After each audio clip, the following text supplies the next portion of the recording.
Income tax notice ಬಂದ್ರೆ ಏನು ಮಾಡ್ಬೇಕು ಕಂಪ್ಲೀಟ್ ನಿಮ್ಗೆ ಸ್ಟೆಪ್ ಬೈ ಸ್ಟೆಪ್ ಕನ್ನಡದಾಗ ಗೈಡ್ ಮಾಡ್ತೀನಿ. ನಮಸ್ಕಾರ, ನಾನು ಹನುಮಂತ್ ಗಾಯಕ್ವಾಡ್ ಮಾತಾಡೋದು, ಟ್ಯಾಕ್ಸ್ ಕನ್ಸಲ್ಟೆಂಟು ಮತ್ತು ಅಕೌಂಟೆಂಟ್. ಸೊ ಭಾಳಷ್ಟು ಜನ ಪ್ಯಾನಿಕ್ ಆಗಿ ಕಾಲ್ ಮಾಡ್ತಾರೆ, ಸರ್ ಇನ್ಕಮ್ ಟ್ಯಾಕ್ಸ್ ನೋಟಿಸ್ ಬಂದೈತಿ, ಏನು ಮಾಡ್ಬೇಕು? ಸೊ ಮೊದಲ ಮಾತು ನಿಮಗೆ ಕ್ಲಿಯರಾಗಿ ಆಗಿರಲಿ, ಇನ್ಕಮ್ ಟ್ಯಾಕ್ಸ್ ನೋಟಿಸ್ ಅಂದರೆ ಪನಿಷ್ಮೆಂಟ್ ಅಲ್ಲ. ಸೊ ಈ ವಿಡಿಯೋದಾಗ ನಿಮ್ಗೆ ಇನ್ಕಮ್ ಟ್ಯಾಕ್ಸ್ ನೋಟಿಸ್ ಯಾಕೆ ಬರ್ತೈತಿ, ಯಾವ್ಯಾವ ಟೈಪ್ ನೋಟಿಸ್ ಇರ್ತೈತಿ, ಮತ್ತು ಸ್ಟೆಪ್ ಬೈ ಸ್ಟೆಪ್ ಏನು ಮಾಡಬೇಕು ಎಲ್ಲವನ್ನೂ ನಿಮ್ಗೆ ಕನ್ನಡದಾಗ ಸರಳವಾಗಿ ಎಕ್ಸ್ಪ್ಲೇನ್ ಮಾಡ್ತೀನಿ. ಬರ್ರಿ, ವಿಡಿಯೋ ಸ್ಕಿಪ್ ಮಾಡೋಕೆ ಹೋಗ್ರಿ, ಲಾಸ್ಟ್ ಪಾರ್ಟ ತುಂಬ ಇಂಪಾರ್ಟೆಂಟ್ ಐತಿ.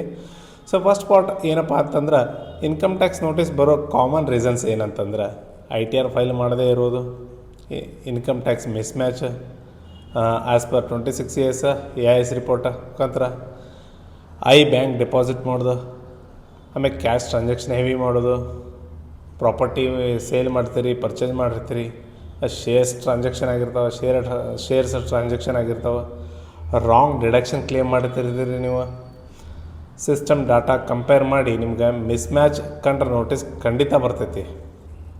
ಸೊ ಇವೆಲ್ಲ ತಪ್ಪುಗಳನ್ನು ಮಾಡೋಕ್ಕೆ ಕೊಡ್ರಿ. ಪಾರ್ಟ್ 2ದಾಗ ಏನಪ್ಪ ಅಂತಂದ್ರೆ, ನೀವು panic ಆಗಲೇಬೇಡ್ರಿ.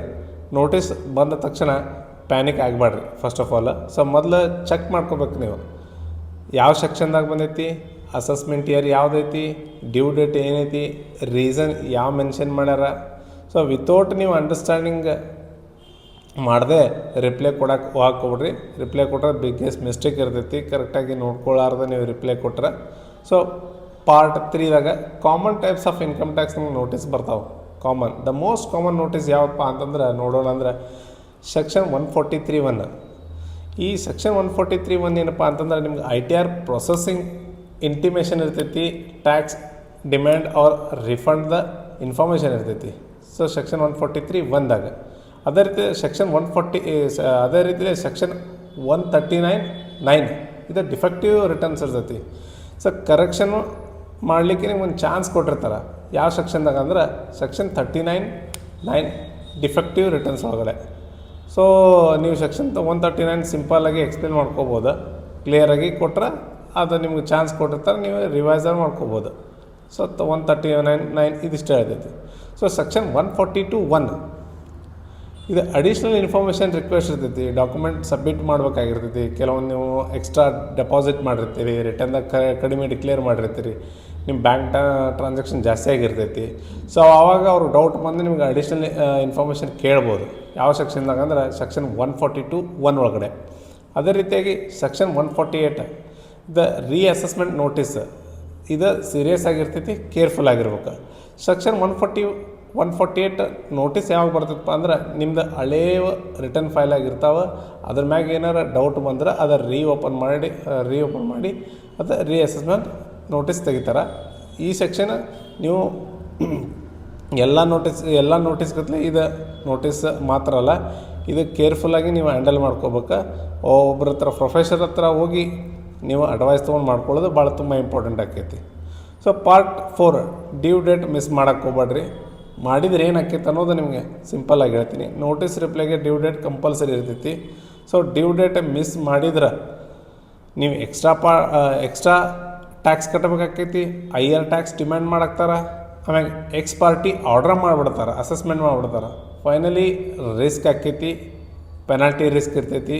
So always due date ಒಳಗೆ ರಿಪ್ಲೈ ಮಾಡಿರಿ ಸಿಂಪಲ್ಲಾಗಿ. ಸೊ ಪಾರ್ಟ್ 5 ಡಾಕ್ಯುಮೆಂಟೇಷನ್ ಪ್ರಿಪ್ರೇಷನ್ ಇರ್ತೈತಿ. ರಿಪ್ಲೈ ನೀವು ಕೊಡೋಕ್ಕಿಂತ ಮುಂಚೆ ಮೊದಲು ಡಾಕ್ಯುಮೆಂಟೇಷನ್ ರೆಡಿ ಮಾಡ್ಕೊರಿ. ಯಾವುದೇದಪ್ಪ ಅಂತಂದ್ರೆ, ಬ್ಯಾಂಕ್ ಸ್ಟೇಟ್ಮೆಂಟ್ ಆಗಿರ್ಬೋದು, ಅಥವಾ ಫಾರ್ಮ್ ನಂಬರ್ 16 ಅವ್ರ ಫಾರ್ಮ್ 26 AS ಆಗಿರ್ಬೋದು, ಅವ್ರ AIS report, TIS report, books of accounts, sales, purchase, bank reconciliation, ಇವೆಲ್ಲ ಪ್ರೂಫ್ ಇಲ್ಲದೆ ನೀವು ರಿಪ್ಲೈ ಕೊಡೋಕೆ ಹೋಗ್ಬೇಡ್ರಿ. ಇಲ್ಲಾಂದ್ರೆ ಫ್ಯೂಚರ್ದಾಗ ನಿಮಗೆ ಪ್ರಾಬ್ಲಮ್ ಕ್ರಿಯೇಟ್ ಆಗ್ಬೋದು. So part 6 online reply process ಭಾಳ ಚಲೋ ಐತಿ. ನೀವು ಆನ್ಲೈನ್ ರಿಪ್ಲೈ ಮಾಡೋದು best. So most notice online reply ಮಾಡ್ಬೇಕು. ಇನ್ಕಮ್ ಟ್ಯಾಕ್ಸ್ ಪೋರ್ಟಲ್ ಮೂಲಕ ನೀವು ಆನ್ಲೈನ್ ರಿಪ್ಲೈ ಮಾಡ್ಬೋದು. ಸೊ ರಾಂಗ್ಲಿ ರಿಪ್ಲೈ ಮಾಡೋಕ್ಕೆ ಹೋಗ್ಬೇಡ್ರಿ, ಇನ್ಕಂಪ್ಲೀಟಾಗಿ ನೀವು ರಿಪ್ಲೈ ಮಾಡೋಕ್ಕೆ ಹೋಗ್ಬೇಡ್ರಿ, ಲೇಟಾಗಿ ಕೂಡ ನೀವು ರಿಪ್ಲೈ ಮಾಡೋಕ್ಕೆ ಹೋಗ್ಬೇಡ್ರಿ. ಸೊ ಇವೆಲ್ಲ ಫ್ಯೂಚರ್ ಸ್ಕ್ರೂಟ್ನಿಗೆ ನಿಮ್ಗೆ ಇನ್ವೈಟ್ ಮಾಡ್ದಂಗೆ ಆಕೈತೆ ಅವ್ರಿಗೆ. ಸೊ ಡೌಟ್ ಇದ್ದರೆ ನೀವು ಪ್ರೊಫೆಷ್ನಲ್ ಹತ್ರ ಹೆಲ್ಪ್ ತೊಗೊಳ್ರಿ, ಬೆಟ್ರ್ ಅದ. ಸೊ ಪಾರ್ಟ್ 7 ಪ್ರೊಫೆಷನಲ್ ಯಾವಾಗ ಬೇಕಪ್ಪ ನಿಮ್ಗೆ ಅಂತಂದ್ರೆ, ಇನ್ ಕೇಸ್ನಲ್ಲಿ ಪ್ರೊಫೆಷ್ನಲ್ ಹೆಲ್ಪ್ ಕಂಪಲ್ಸರಿ ಅಂತಂದ್ರೆ section 148 notice is I value transaction ಇದ್ದಾಗ, ಐ ವ್ಯಾಲ್ಯೂ ಟ್ರಾನ್ಸಾಕ್ಷನ್ ಇರ್ತೈತಿ, ಸೆಕ್ಷನ್ 148 ತೆಗೆದಿರ್ತಾರೆ. ಆಮ್ಯಾಗೆ business notice, business income cases ಇರ್ತೈತಿ, ಆಮೇಲೆ ಕ್ಯಾಶ್ ಡಿಪಾಸಿಟ್ ಐ ಇರ್ತೈತಿ. ಇಂಥ ಎಲ್ಲ ಇಶ್ಯೂದಾಗ ನಿಮ್ಗೆ ಸೆಕ್ಷನ್ 148ದಾಗ ನೋಟಿಸ್ ತೆಗೆದಿರ್ತಾರೆ. ಇದು ಸ್ವಲ್ಪ ಸ್ಟ್ರಾಂಗ್ ಇರ್ತೈತೆ. ನಿಮ್ಗೆ ಯಾವಾಗಲೂ ಒಂದು ಪ್ರೊಫೆಷನಲ್ ಹತ್ರ ಹೋಗಿ ನೀವು ಇದನ್ನು ಡೀಲ್ ಮಾಡಿಕೊಂಡ್ರೆ ಭಾಳ ಚೋ. ಸೊ ನೀವು ರಾಂಗ್ ರಿಪ್ಲೈ ಮಾಡಿದ್ರೆ ಲ್ಯಾಕ್ ಆಫ್ ಲಾಸ್ ಆಗ್ಬೋದು. ಸೊ ಅದಕ್ಕೆ ನಿಮ್ಗೆ ಹೇಳೋದು ಅಂತಂದ್ರೆ, ಫೈನಲಾಗಿ ನಿಮ್ಗೊಂದು ಅಡ್ವೈಸ್ ಮಾಡ್ಬೇಕಂತಂದ್ರೆ, ಇನ್ಕಮ್ ಟ್ಯಾಕ್ಸ್ ನೋಟಿಸ್ ಅಂದ್ರೆ ಫೇರ್ ಬೇಡ, ಹೆದರಿಕೆ ಬೇಡ, ಇಗ್ನೋರು ಮಾಡಬೇಡ್ರಿ ಹಂಗಂತಂದು. ಸೊ ರೈಟ್ ಅಂಡರ್ಸ್ಟ್ಯಾಂಡ್ ಮಾಡ್ಕೊರಿ, ರೈಟ್ ಡಾಕ್ಯುಮೆಂಟೇಷನ್ ಮಾಡ್ಕೊರಿ, ರೈಟ್ ರಿಪ್ಲೈ ಮಾಡಿರಿ. ಇದರಿಂದ ನಿಮ್ಮ ಪ್ರಾಬ್ಲಮ್ ಸಾಲ್ವ್ ಆಕೈತಿ. ಇನ್ಕಮ್ ಟ್ಯಾಕ್ಸ್ ನೋಟಿಸ್ ಕನ್ಫ್ಯೂಷನ್ ಇದ್ದರೆ ಕಾಮೆಂಟ್ ಮಾಡಿ ಅಥವಾ ವಾಟ್ಸಪ್ ಮಾಡಿ. ಈ ವಿಡಿಯೋ ಹೆಲ್ಪ್ಫುಲ್ ಆಗಿದ್ದರೆ ಲೈಕ್, ಶೇರ್, ಸಬ್ಸ್ಕ್ರೈಬ್ ಮಾಡಿ. ಸೊ ಟ್ಯಾಕ್ಸ್ ಟೆನ್ಷನ್ ಫ್ರೀ ಆಗಿರೋಣ. Thank you.